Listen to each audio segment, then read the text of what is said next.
uma criança se sente segura quando ela olha para o seu pai, ela não tem medo de nada.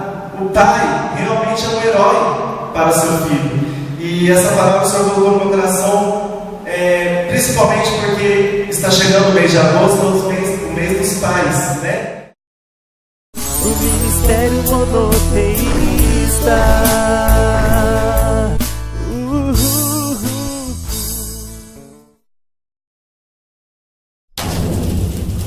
Glória a Jesus. Motivo de alegria estarmos na presença desse Deus. E o Senhor já tem falado muito conosco através dos louvores.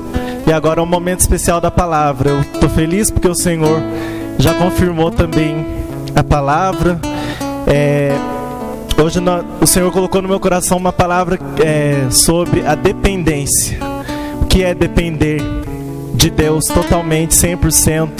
Nós vamos ver nessa ministração um pouco sobre isso. Vamos abrir a nossa Bíblia, o Evangelho segundo escreveu João. Evangelho de João, capítulo 1, versículo 10 ao 13. Diz assim o versículo 10: O verbo estava no mundo, o mundo foi feito por intermédio dele, mas o mundo não o conheceu. Veio para o que era seu, e os seus não o receberam. Mas a todos quantos o receberam, deu-lhes o poder de serem feitos filhos de Deus, a saber, aos que creem no seu nome, os quais não nasceram do sangue, nem da vontade da carne, nem da vontade do homem, mas de Deus. A igreja pode se assentar. Eu vou estar louvando ao Senhor nesse momento com um louvor. É um presente de Deus para a minha vida. Na verdade, é a primeira vez que eu vou cantar aqui. Não ensaiei, mas o Senhor colocou no meu coração, vou estar louvando. Preciso do Teu Amor é o título dessa canção. Já faz um bom tempo que o Senhor me deu. Vou louvar com esse louvor. E a igreja pode adorar ao Senhor em espírito e em verdade, glorificar o nome do Senhor.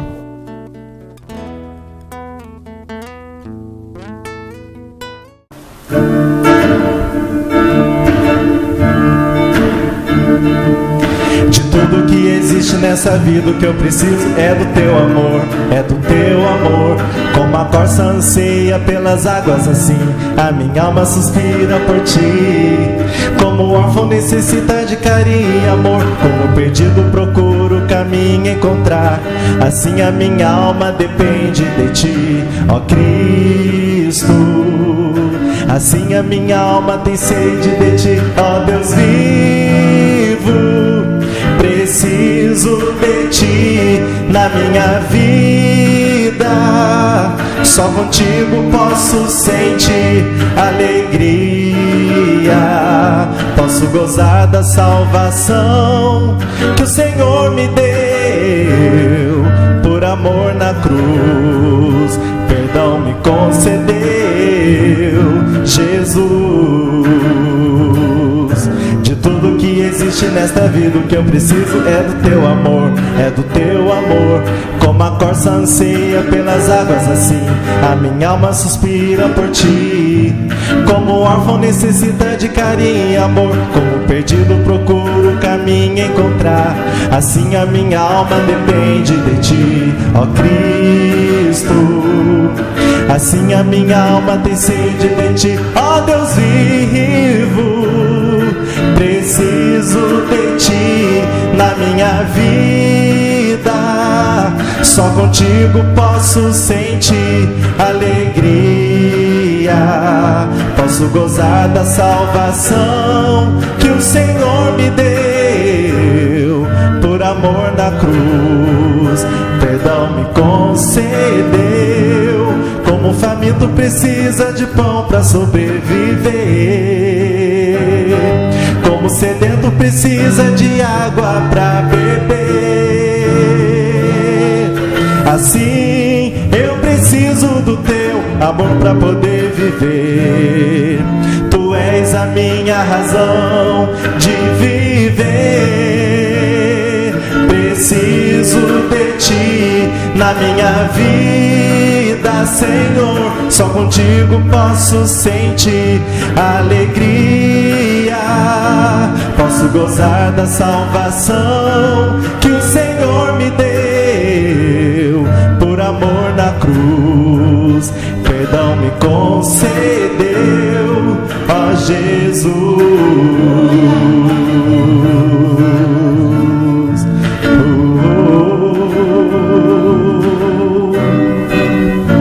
Glória a Deus. Essa letra o Senhor me deu num momento difícil da minha vida, quando eu estava passando uma prova muito grande na área da saúde, e o Senhor, essas letras, cada frase, cada palavra eu escrevi sabendo, vivenciando isso, que eu dependo dele para viver, para sobreviver, que a minha alma tem sede da presença de Deus, que sem Ele eu não sou nada, eu não sou ninguém, nada eu posso fazer.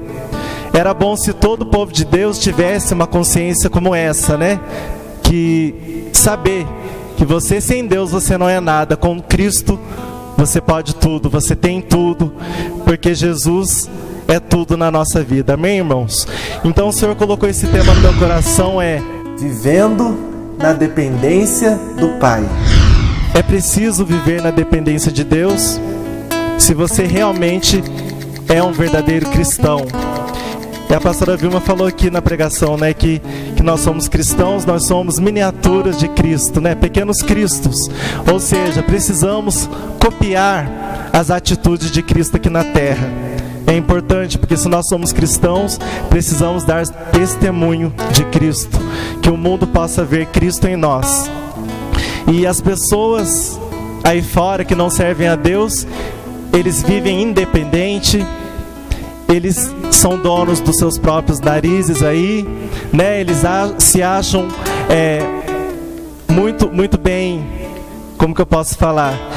E se acham que são os maiorais, né? Que podem tudo, que não precisam de ninguém, que tem o que precisa, que tudo que ele tem é porque ele suou, porque ele trabalhou, e nunca fala em Deus, nunca pensa na dependência de Deus. Mas nós que servimos ao Senhor, a palavra de Deus tem nos ensinado a viver na dependência de Deus, né?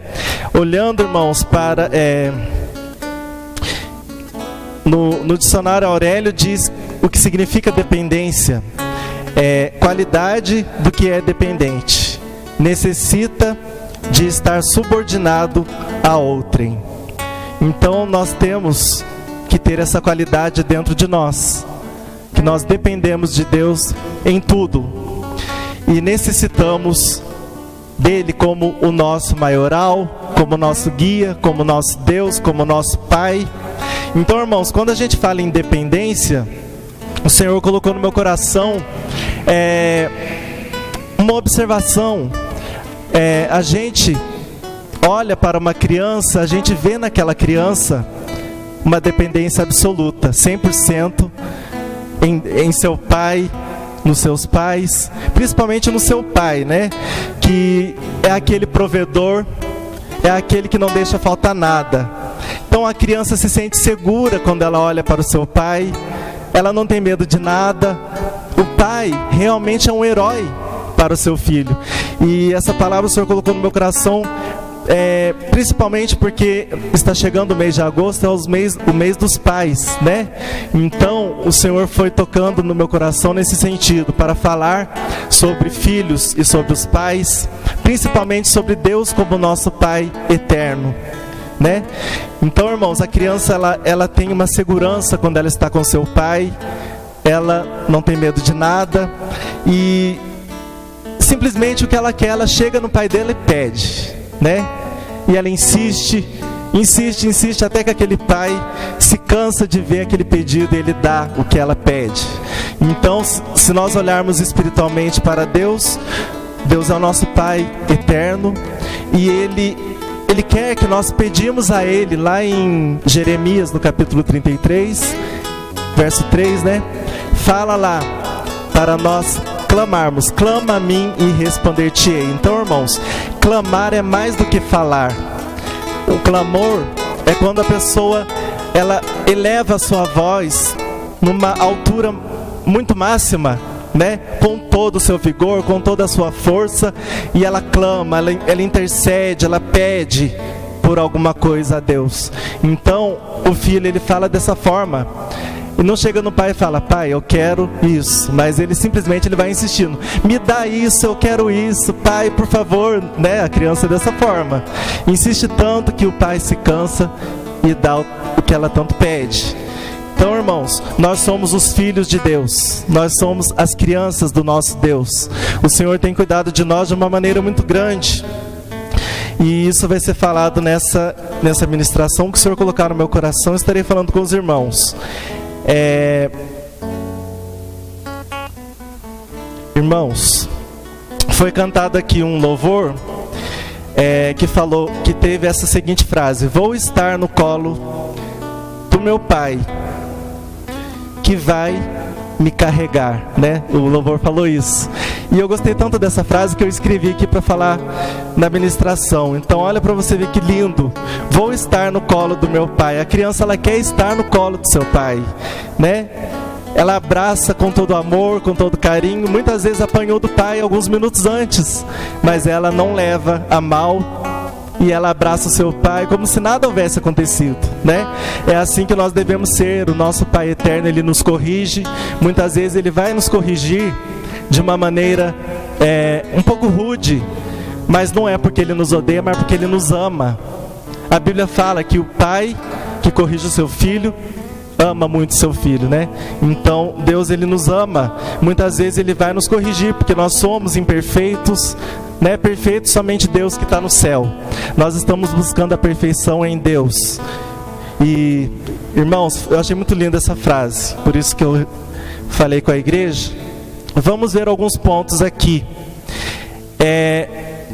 Vamos ver um primeiro ponto em João, do capítulo 1, versículo 10 ao 13, é o que foi lido aqui, né?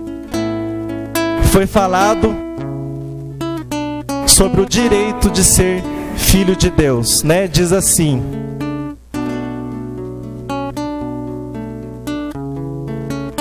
o verbo estava no mundo, o mundo foi feito por intermédio dele, mas o mundo não o conheceu. Veio para o que era seu, os seus não receberam. Mas a todos quantos o receberam, deu-lhes o poder de serem feitos filhos de Deus, a saber, aos que creem no seu nome. Então, irmãos, Jesus Cristo, ele veio aqui como um verbo, como uma palavra. Eu sempre tenho falado isso, que o verbo é o mais importante dentro de uma oração, dentro de uma frase, né? Quem estuda português sabe disso, né? Na gramática, o importante é o verbo. Se você tirar o verbo daquela oração, não faz muito sentido. Então, Jesus, ele é o verbo. João escreveu desta forma, que Jesus é o quê? A palavra. Então, a palavra se fez carne, habitou entre nós. E diz aqui no versículo 12, que todos que o receberam, todos quanto o receberam, ele deu o poder de serem chamados filhos de Deus, né? Então esse é o primeiro ponto, que ele nos deu o direito de sermos chamados seus filhos. Agora nós vamos ver o segundo ponto. É uma frase muito falada por todo mundo, é uma expressão muito comum e muito falada por gerações. É a seguinte frase: eu também sou filho de Deus. Todo mundo fala isso, né? Ah, eu sou filho de Deus, isso não pode acontecer comigo porque eu sou filho de Deus. Muitas vezes são pessoas que nem são cristãs, simplesmente é uma forma de expressar, mas a pessoa não fala colocando realmente Deus no centro, no lugar que ele merece, que é o primeiro lugar na nossa vida. Então, muitas pessoas falam porque é costumeiro ouvir e falar, né? Eu sou filho de Deus, isso não pode acontecer comigo. Então a gente vai ver agora, no segundo ponto, que isso não é verdade.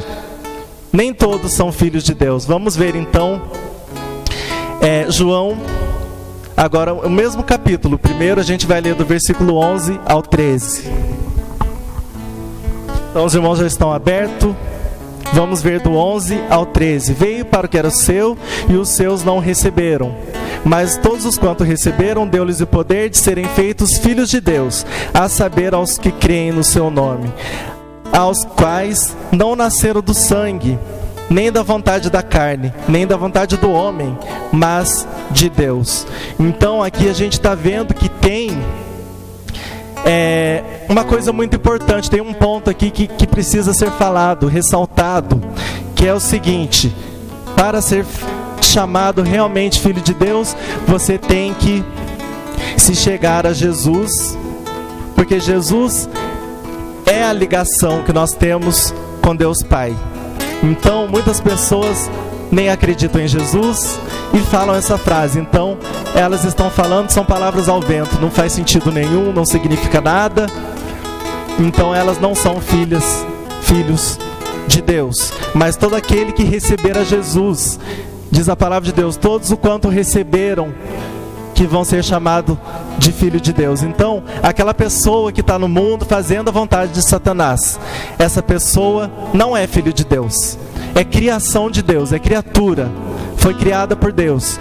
Para ser chamado filho de Deus, tem que nascer de novo. Aqui está escrito sobre o nascimento, olha aqui no 13, os quais não nasceram do sangue, nem da vontade da carne, nem da vontade do homem, mas de Deus. Eu lembro muito daquela passagem de Nicodemos, né? Nicodemos, aquele homem da lei importante, uma noite ele foi ter com Jesus. Jesus falou para ele, né? Você tem que nascer de novo para herdar o reino dos céus. Então ele não entendeu nada, ele pensou que ele tinha que voltar para o ventre da mãe dele e tornar a nascer. E Jesus falou que todo que é nascido da carne é carne, o que é nascido do Espírito é Espírito. E ele falou que é importante nascer de novo. Então, irmãos, nós que estamos aqui já recebemos Jesus, nascemos de novo. Aquela vida de outrora é uma vida que ficou para trás. Nós vivemos agora uma vida perfeita, completa, uma vida com Cristo. Então, agora vivemos debaixo da dependência desse Deus maravilhoso. E não é triste a gente depender de Deus, não. Agora, depender de outra pessoa, a gente vai se frustrar. Aquele que depende de um homem, do seu amigo, do seu chefe, dos seus pais, uma hora ou outra vai ter uma falha nisso. Porque o homem é falho, não é perfeito. Agora se você tem consciência disso e depende 100% de Deus, saiba que Deus está cuidando de você. Tenha aquela segurança como aquela criança que olha para o seu pai grande, bonito, forte, e ela não se preocupa com mais nada. Ela pega na mão do seu pai, ela tem total confiança que ela vai chegar na sua casa, ela tem confiança que ela vai ter o que comer, onde dormir, porque o pai está cuidando muito bem daquela criança. Deus, ele é assim. Nós temos que entender. Tem muitas pessoas que vai orar a Deus, né? E eles começam: Senhor, meu Deus, eterno e grande, soberano e altíssimo, e vai falando esses nomes, dá a impressão que Deus está muito longe. Mas o Senhor está pertinho de nós, pela fé. Nós podemos sentir Ele dentro de nós. Então, se você fechar os seus olhos no seu íntimo e você falar: meu Deus, não precisa falar muito bonito e nem palavras grandes e difíceis, mas você fala como você conversaria com seu pai. É da mesma forma que você chega no seu pai e fala, é da forma que você deve se chegar a Deus. Você não precisa ter medo, você não precisa pensar nada contrário, não ter receio nenhum, mas você chega nesse Deus que é o seu pai querido, é o seu paizinho, e você confessa para Ele seus pecados, e você fala para Ele a sua petição. Ele ouve, diz a palavra de Deus que Deus ouve, atende o gemido daquela alma que espera nele, né? O salmista fala: por que me abate a minha alma? E ele diz: espera em Deus, porque ainda o louvarei. Então, nós temos que esperar no nosso Pai, nosso Deus. Eu quero ler Romanos antes. Vamos ler Romanos 8, do 15 ao 17. Romanos 8, 15 ao 17. Romanos capítulo 8, do 15 ao 17, diz: porque não recebeste o espírito de escravidão para viverdes outra vez atemorizados, mas recebeste o Espírito de adoção, baseados na qual clamamos, Abba, Pai. É muito bonito, eu gosto dessa expressão escrita aqui no livro de Romanos por Paulo, né? Abba, Pai. Abba, Pai é muito mais do que pai, é paizinho. Tem um carinho nessa palavra, nesse termo, nessa expressão. Abba, Pai, eu acho muito bonito. Tem louvores que dizem isso. Então nós temos que chegar no nosso Deus clamando assim, Abba, Pai. Olha como que é bonito. Porque nós não somos mais escravos do mundo, não precisamos viver atemorizados, foi o que Paulo disse. E ele diz aqui, mas recebeste o Espírito de adoção. Então, irmãos, nós não somos filhos de Deus pelo sangue mortal, né? Como que eu posso dizer? Pelo DNA humano, não. Mas nós somos agora chamados filhos de Deus pelo sangue de Cristo. O sangue de Cristo faz com que agora nós não sejamos mais criatura, mas sim filhos legítimos de Deus. E aqui o apóstolo Paulo fala adotados, ou seja, nós somos agregados à família de Deus. E ele fala aqui, ó, recebeste o Espírito de adoção, baseados ao qual clamamos Abba, Pai. Então, tem um outro versículo aqui, vamos seguir aqui no 16. O próprio Espírito testifica com o nosso Espírito que somos filhos de Deus. Ora, se somos filhos, somos também herdeiros de Deus e co-herdeiros com Cristo.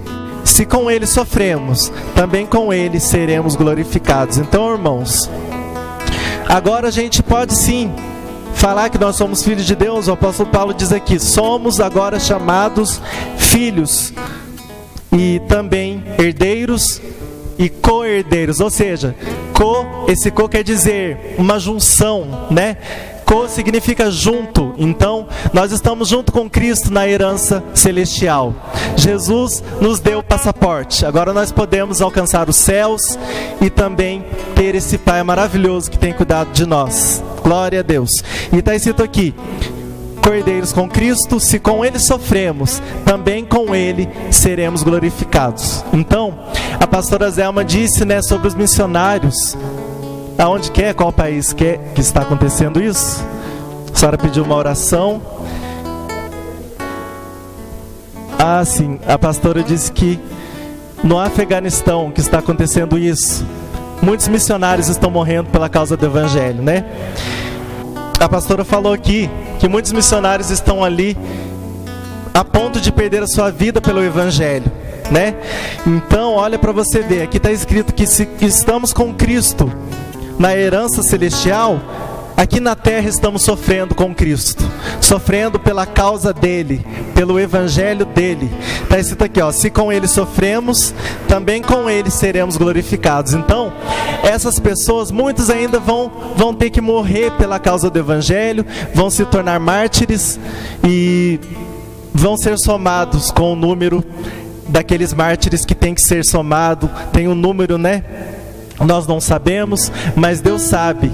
Quando alcançar o número de mártires, né, o fim estará chegado na face da terra. Nós sabemos que vem a vinda de Cristo, depois vem a grande tribulação e vai vir a perseguição contra os cristãos. Então vai ser alcançado o número de mártires. Muitos ainda vão sofrer pela causa do Evangelho, mas um dia serão glorificados, é o que Paulo está dizendo aqui, né, irmãos? Glória a Deus. Irmãos, quando a gente fala em provisão, a gente percebe no Antigo Testamento que Deus, ele era provedor também no passado. Então, Jeová Jireh significa Deus provedor. Então, irmãos, eu vou estar apenas citando aqui, eu não vou ler porque é muito comprido, o nosso tempo é curto.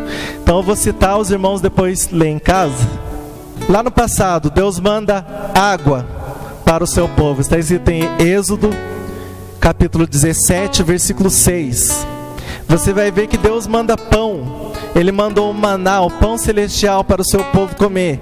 Êxodo 16, versículo 4. E você vai ver ele mandando carne. A pastora Vilma falou aqui, né? O povo estava inquieto, estava murmurando porque estava querendo comer carne. E Deus mandou carne para eles, mandou codornizes. Está escrito em Êxodo 16, do versículo 12 ao 13. Então você vê que lá no passado o povo estava vivendo em tendas. Eles haviam saído do Egito com mão forte, mão poderosa. Esse Deus provedor tirou eles da escravidão do Egito e eles estavam caminhando rumo à terra prometida.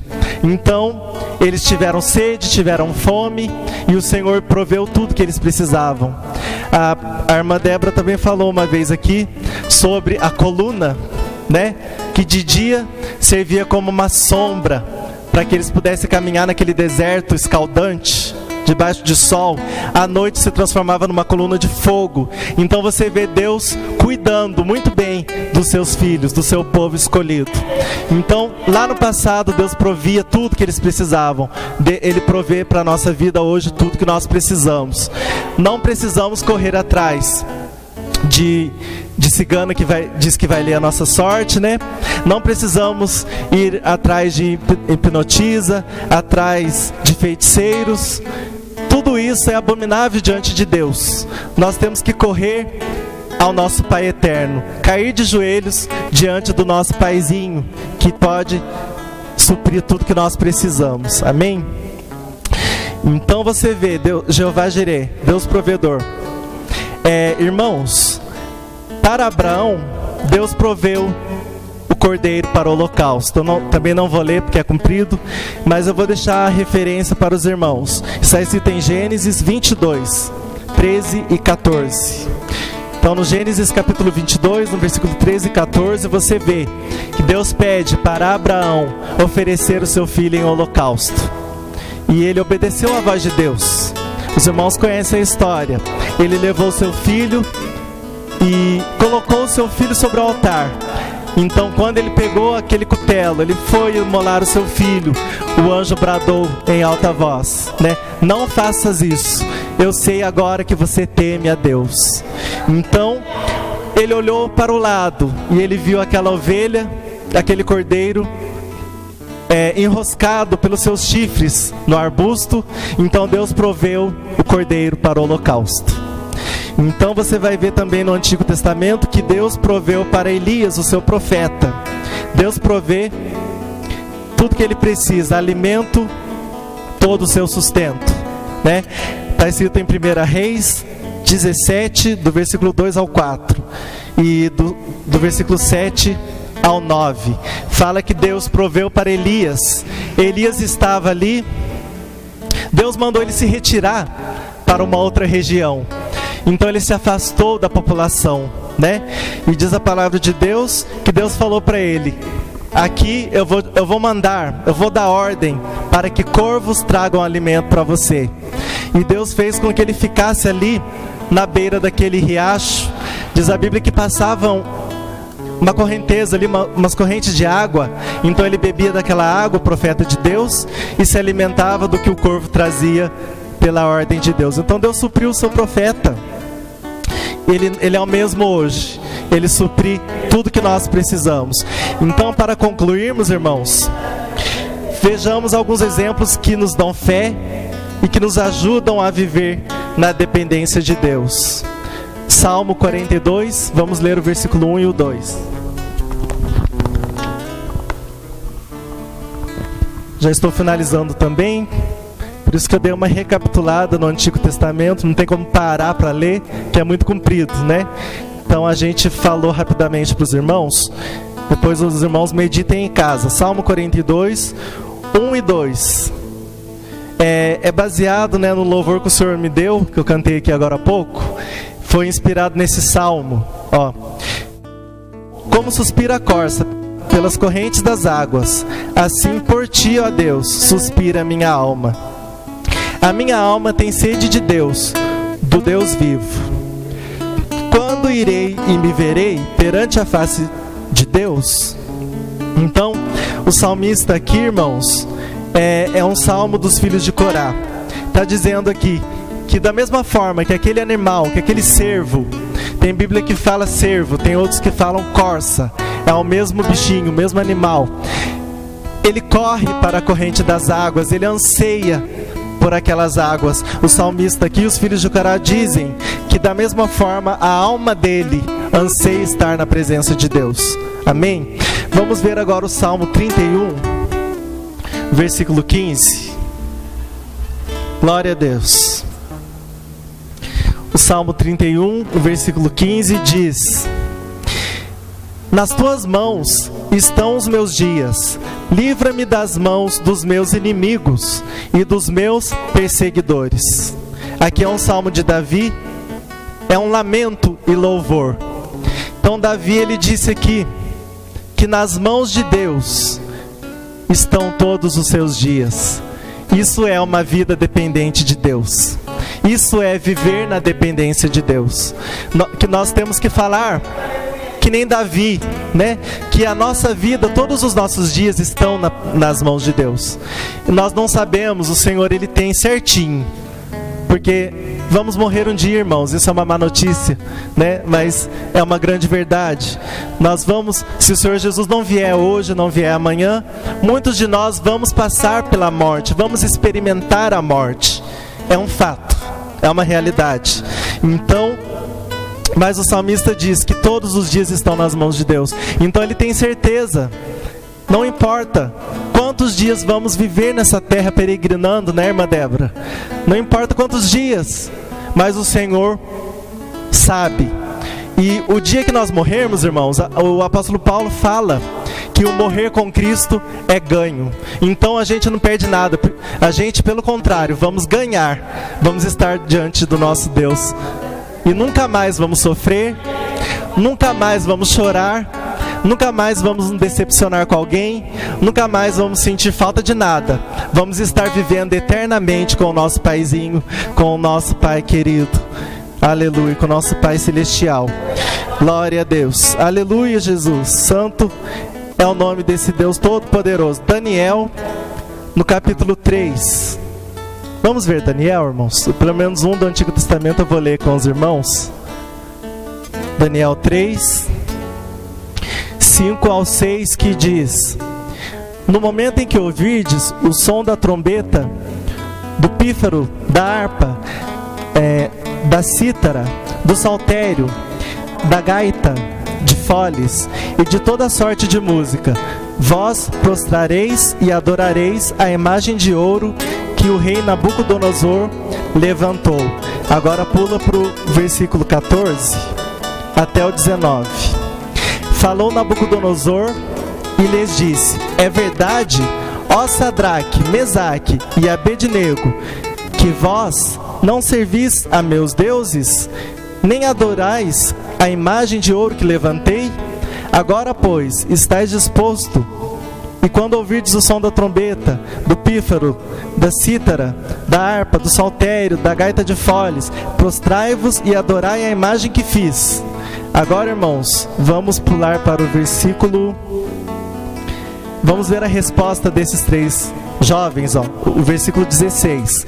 Responderam Sadraque, Mesaque e Abednego ao rei: ó Nabucodonosor, quanto a isto, não necessitamos de te responder. Se o nosso Deus, a quem servimos, quer livrar-nos, Ele nos livrará da fornalha de fogo ardente e das tuas mãos, ó rei.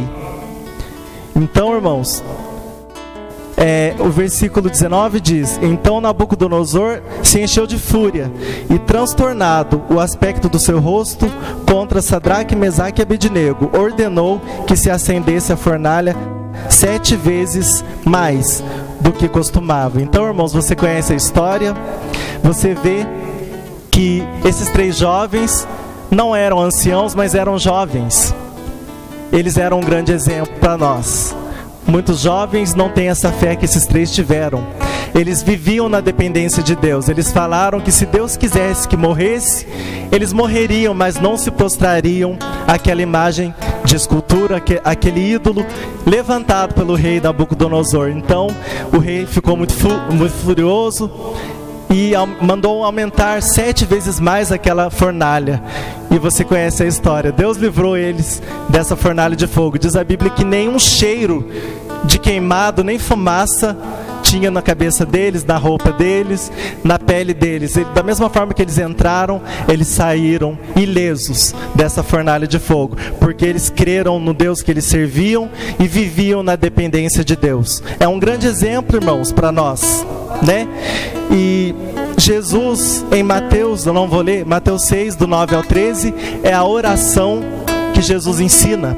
E lá ele fala: seja feita a tua vontade, aqui na terra como no céu. Ele fala: o pão nosso de cada dia nos dai hoje.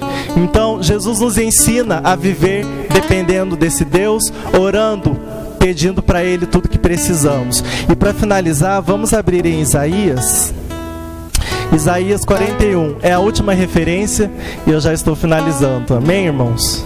Glória a Jesus. Isaías capítulo 41, 10, versículo 10 e o 13.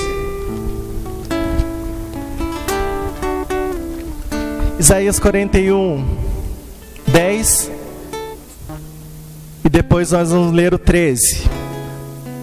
O 10 diz assim: não temas, porque eu sou contigo, não te assombres, porque eu sou o teu Deus. Eu te fortaleço e te ajudo e te sustento com a minha destra fiel. A primeira palavra aqui, não temas, não tenha medo. E Jesus nos dá uma garantia do seu cuidado, da sua segurança. Ele fala: porque eu sou contigo. Ele fala para nós hoje, irmãos, não vamos temer a luta que estamos enfrentando. Não temas.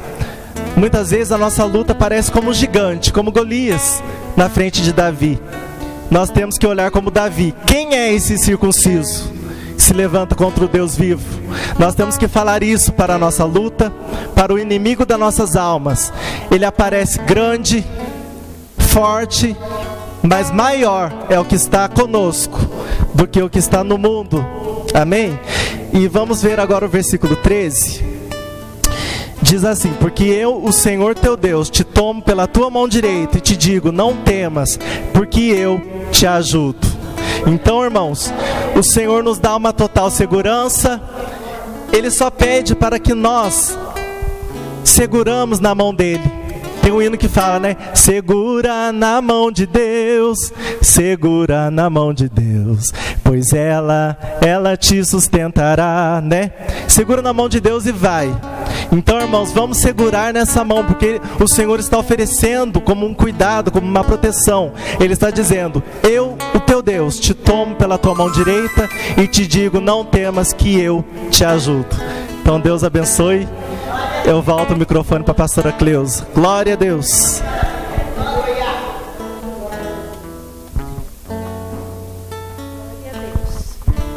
Grande Deus, né? Vamos ficar em pé e vamos estar orando, né? Ministério monoteísta. Oh, oh, oh, oh.